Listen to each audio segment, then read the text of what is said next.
now you're looking at an image, hopefully, of these two kind of protagonist lead roles in films that showcase auto rickshaw drivers, not documentary films, just kind of films that are stories about generally, like when auto rickshaw drivers are being played, they're representing the poor and kind of the struggles and strife that auto rickshaw drivers go through.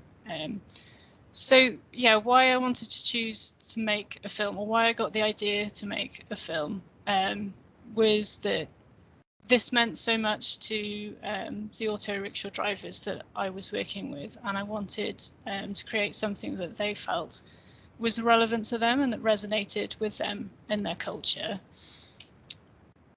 This is, again, Shankar Nag, who we can see on top of this auto rickshaw driver. So Shankar Nag is the actor, but he's now a while ago passed away, like perhaps 10 years ago passed away. His birthday is still celebrated by auto rickshaw drivers in Bangalore, and he's kind of generally known as the godfather or the king of autos. So this is the protagonist figure that I had in mind when I was thinking about creating a film. So there was going to be a kind of a lead character that was going to put across some of the messages, some of the things that I found in my research in a way that would kind of find meaning and resonate with not only auto rickshaw drivers, but also the general public, who are the target audience of the film. So there are a number of benefits of using film, and then also about specifically using animation for public engagement.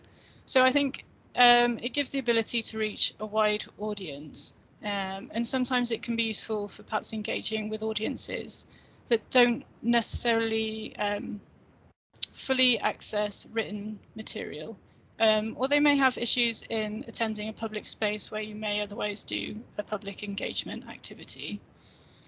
Then the animation specifically, why you might think about using that as opposed to filming research subjects, for example, is that it allows a certain degree of control over your script. So you'll be involved in scripting the animation, so what the characters are going to say, what messages are being put across. And that comes with a lot of responsibility that needs a kind of lot of thought about, am I kind of putting across the correct or the most, I don't know, but you need some thought in kind of, okay, how you're representing these research subjects, just as we think as researchers how we're representing other people. But particularly when you put an animation out into the public, it's like there's a lot of self-reflexivity required in thinking, like, have I done a good job? Have I put this across in the right way? How others might kind of see this in a different way than perhaps I've considered. Yeah, it can. I mean, I also think that it can be good in overcoming issues in terms of GDPR and sensitivity over giving away the identity of research subjects that you might otherwise directly film. You may want to use an animation instead to kind of engage and use research subjects to put across those messages, but you can't for any reason actually give away their identity. So what kind of impact can your film have? So what I found is key is to establish a target audience. So not everyone is going to be interested in the content of the film, of course. So it's a good idea to kind of plan at the beginning of the project, like who exactly are you going to be reaching and why. So it could be that you're informing an audience about topics that are relevant, maybe relevant at this time, or relevant to a certain target audience. You might be wanting to increase understanding and awareness, so not necessarily increasing understanding about your research, but about people who might be different to who your target is. So it might be that your research subjects are quite different and don't usually interact with your audience, and you want to put across some understanding, some information. You may want to change perceptions of the audience.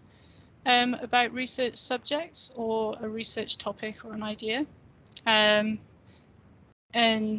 I mean, I was kind of thinking about when I was creating this film about what are the common benefits or goals for both transport users and the auto rickshaw drivers. So I wanted to make sure that the audience, the target audience, would also be able to kind of relate to the film, what issues they were having in terms of using digital payment, what issues were they having in using these mobilities.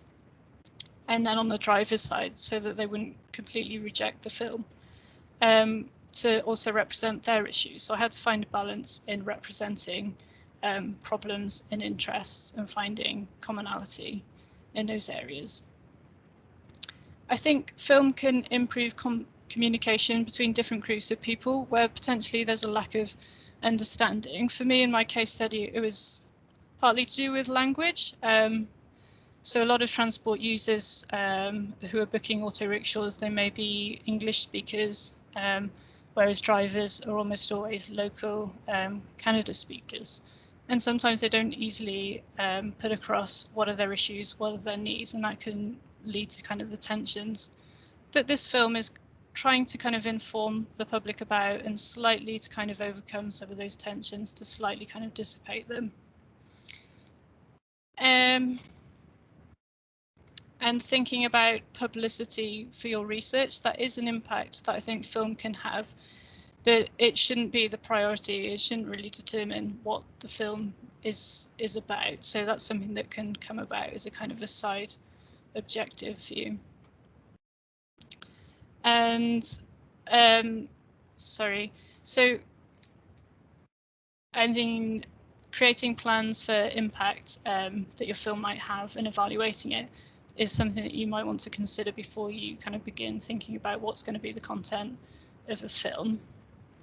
So in terms of how you might be able to evaluate a film, perhaps it's an obvious thing to say, but we're planning to measure whether or not your objectives have been achieved. So from the starting point, it's planning and aims and objectives that you have for the film, what kind of impact you want to make, and then thinking about how you might evaluate that impact.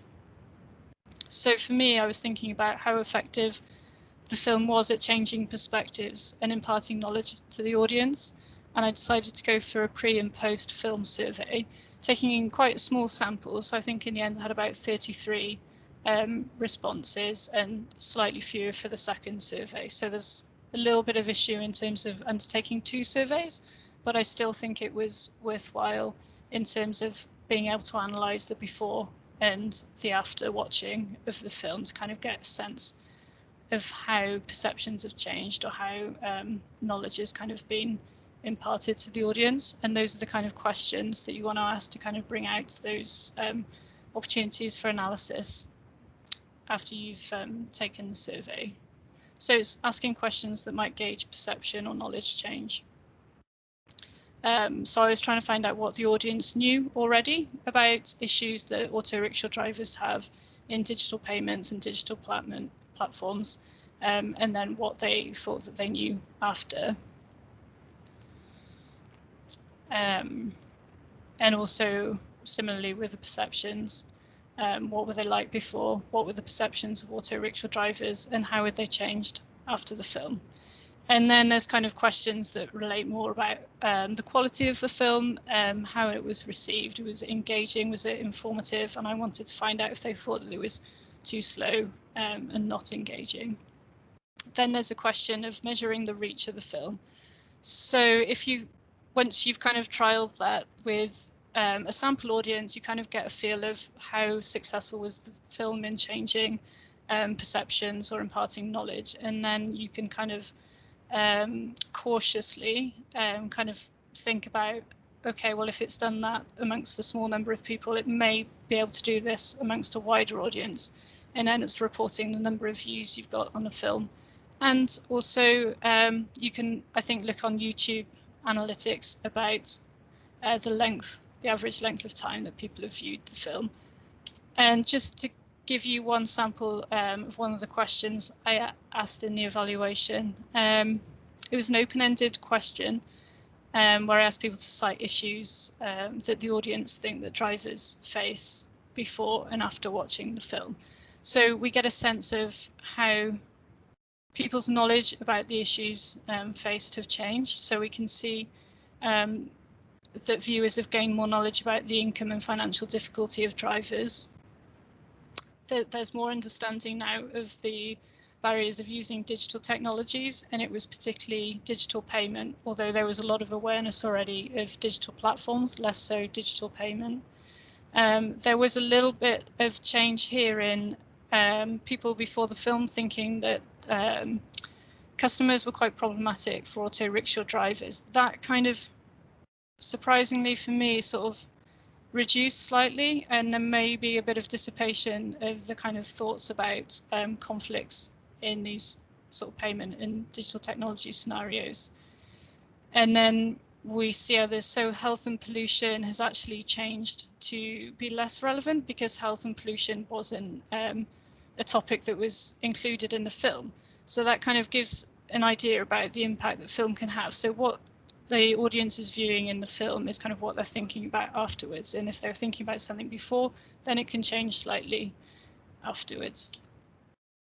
And again, just to break up, to give you another image, here's Shankar Nag. Again, it's a bit like Where's Wally, but here's Shankar Nag on an auto stand. So it's quite common for them to name their auto stands after this protagonist actor. So briefly, just what I would recommend in what to look for an animator. Firstly, it's kind of a question of what's your budget and how much experience you can go for within that budget. So I didn't have a high budget, and I went with somebody who was a graduate, a recent graduate, and somebody who was recommended by a film school. And that was partly because I needed to find somebody quite quickly and was working overseas with that. But really importantly, do they understand what you are looking for, and do they have the experience to relate to your work and ideas? Can they visualize your film and your research, for example?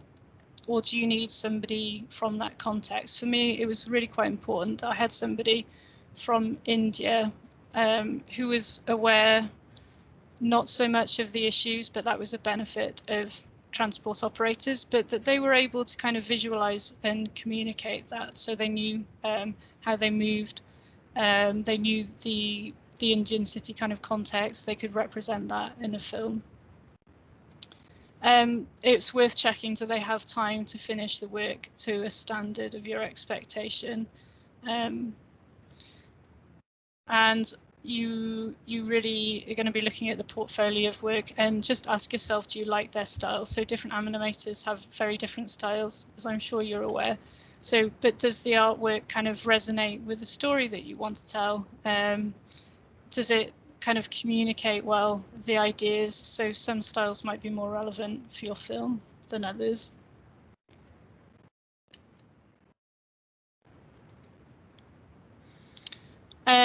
This is a slide about the process of making a film with an animator, and I think this might be quite useful because if you are thinking about making an animation film, you may not kind of be aware of the process of what happens and when. So we've got 3 different phases that are really broken into the pre-production, the production phase, and then the post-production phase. And as an academic, you'll probably be more involved in the pre-production and the post-production, and the middle phase is what the animator is kind of going away and creating the animation. So initially there's kind of a concept phase where you're thinking about what ideas you're going to put into the film, how you're going to develop a story. You might collect different resources that you've already got from doing fieldwork. For example, you might have photos, sounds that you're thinking about that you can incorporate. You might have visualizations, you might have ethnographic notes to work with, where you've described kind of things that have happened in settings. So those are the kind of discussions that you might have with an animator initially, the really kind of exciting part of the project, where you're coming up with ideas and the plot, and you're kind of feeding back the things that you might like to include. So you'll begin to assemble a story. And the next phase is kind of doing draft storyboarding. deciding on the main shots that are going to come in, deciding on the mood of a film at different stages. So I was kind of doing something, I wanted to build up the tension throughout the film, and then it kind of dissipates towards the end, and I wanted to kind of finish it on something slightly more positive. But there was a kind of a thundery, stormy sort of a mood that represents the difficulty and the challenges that auto driver face. That that was the key point of the film, really. So the mood was to accompany that, but also to kind of put forwards at the end of the film that actually digital payment isn't necessarily a barrier that will persist forever, that there can be benefits of this. So it kind of ended on a lighter note, which we represented through the weather and the kind of the light and the ambience of the scenes. Sound design, it goes into a pre-production where a sound person will collect different sounds that you won't really have to do much with. Again, the animation goes from a rough draft and the storyboard, which I'll show you just now, through to a final version where the audio gets added in. Then we get to an editing phase where you'll have feedback sessions. You give your feedback, you suggest edits that need to be made. Sometimes this is transition smoothing, or it might be changes to the sound that don't quite work. It might be editing the subtitles. And after maybe 2 or 3 rounds, probably 3 or 4, you'll end up with a final export that's ready to be published. Where do you start? It's kind of like a design phase where you might start with a mood board. You might be collecting inspiration notes. For me, I had to, realizing that I was going into an animation, re-go through interviews and find quotes that were key kind of points, putting across messages that I want to include. So everything that's gone into a film has pretty much been said in interview, and then it was kind of edited into a script, and that's the way that I did it, but it all needed putting into place and a story kind of developing. And that's the next point, is storyboarding. So it was really difficult to actually start the writing process, but I just had to, I really recommend just start writing anything, and it worked for me. I'd recently been on a story writing course in Oxford that was quite useful for me in this process. And it's really about the basics, so going to a beginning, a middle, and an end, thinking about the main scenes that you might include, so setting the scene. Like I've said, building up tension, maybe showing changes in the mood, changes over time. Where are you beginning? Where are you ending? Are you going to use a protagonist who might tell your story or deliver your messages, and how are they going to do that? You might choose to do a voiceover. You might want to lead a narration yourself, so you're the researcher kind of narrating either a key issue or kind of swapping between stories and kind of narrating more factual information, or you might want to just give kind of the facts of your research, and then have an animator who's going to visualize that for you. But the option that I went for was to have a protagonist, a central figure, who was an auto rickshaw driver. We wanted him to be a narrator and telling a story, but also visualizing him kind of going through the process and some of the issues.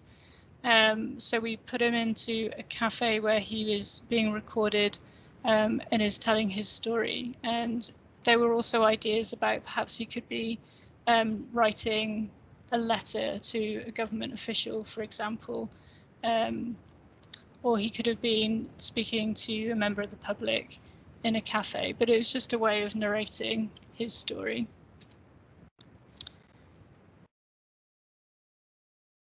So we've mostly covered this. It's kind of how to build on a script. You want to use interview experts, but it's putting your story into a script. And just to give a sense of time, that kind of took me about 2 days of work to get a final kind of draft, and then that got kind of tidied up and changed and edited slightly later on in the project.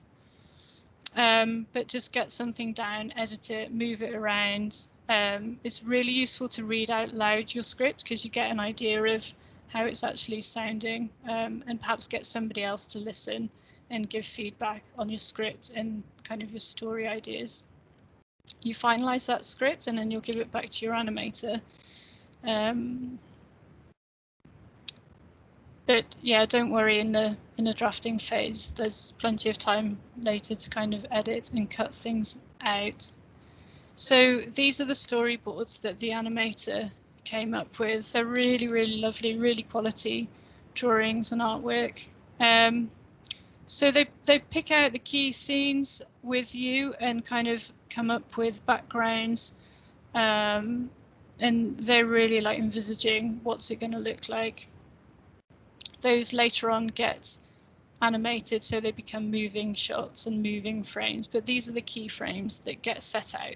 And it's worth saying that some of these frames kind of get repeated throughout the film, and that's a way of like reducing the costs and the time spent animating. Then you get final storyboard with a script, and you'll get a visual. So okay, the animator describes it's a dark and stormy night. And then you've got an audio, cityscape, sounds and thunders, or the audio might be what the narrator is saying or what a character is saying.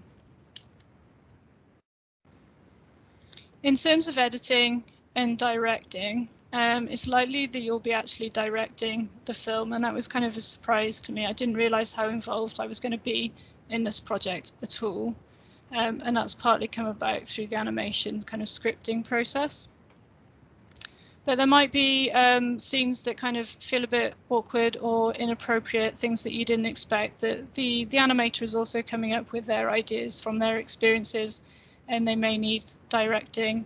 There'll be issues with transitions that need smoothing up. There might be something too fast that needs slowing down. You might want to exaggerate a point, or a specific message or an image that you really want to bring out.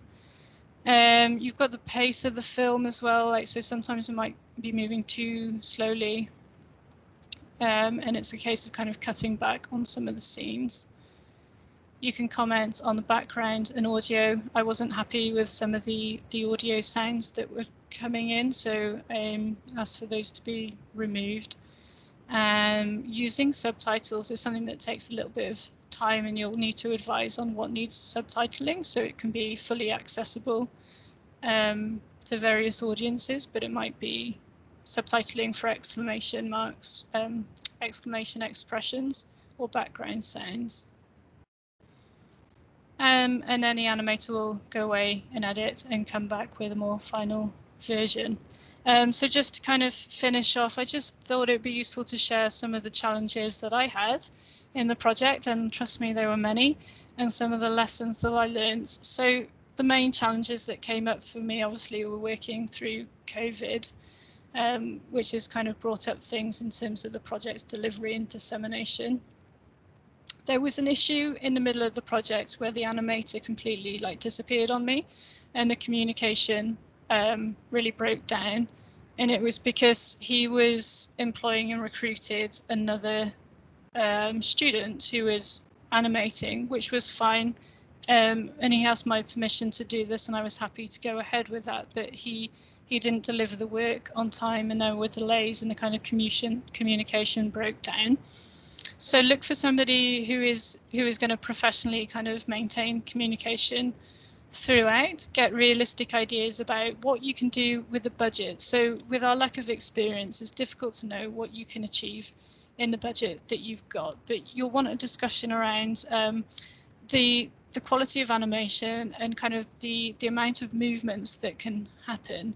So a cost-effective way for an animator to work will be to reduce the movements in a scene. And for me, it was like there wasn't always enough movement, and I had to ask for him to kind of do more in that to get more animation.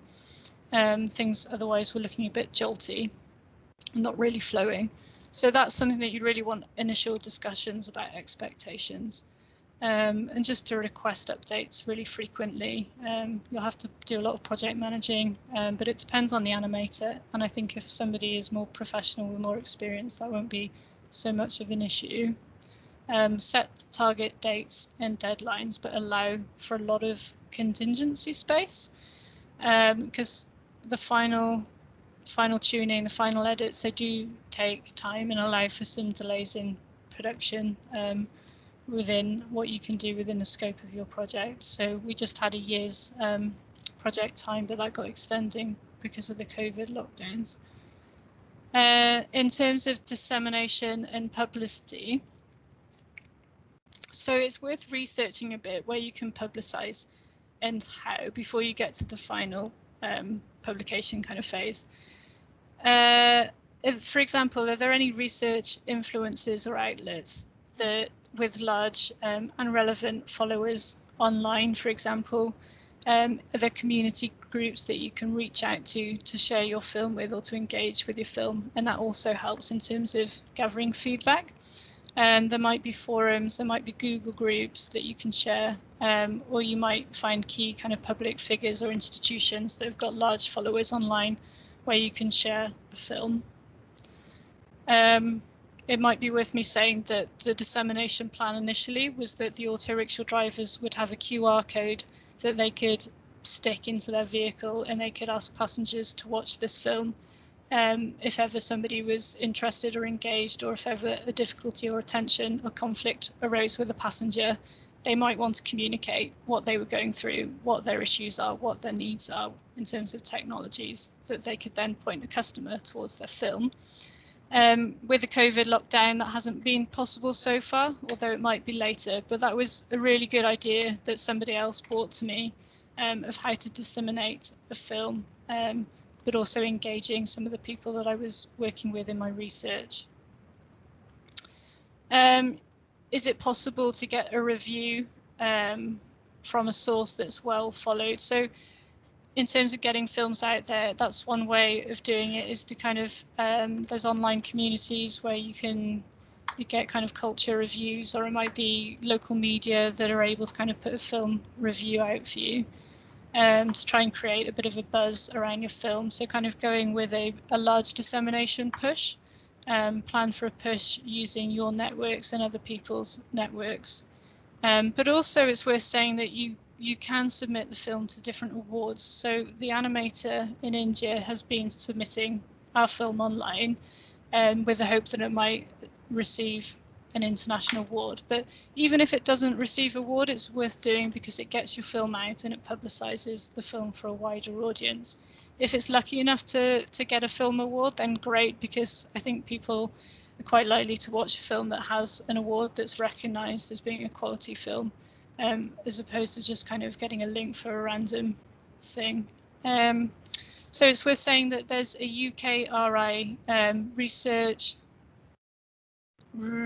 something film awards, so basically research films, the UKRI awarding several categories. One is early career researcher, animation film, and there's a few others that I can't remember. So it's worth investigating if there are any awards that you can submit to.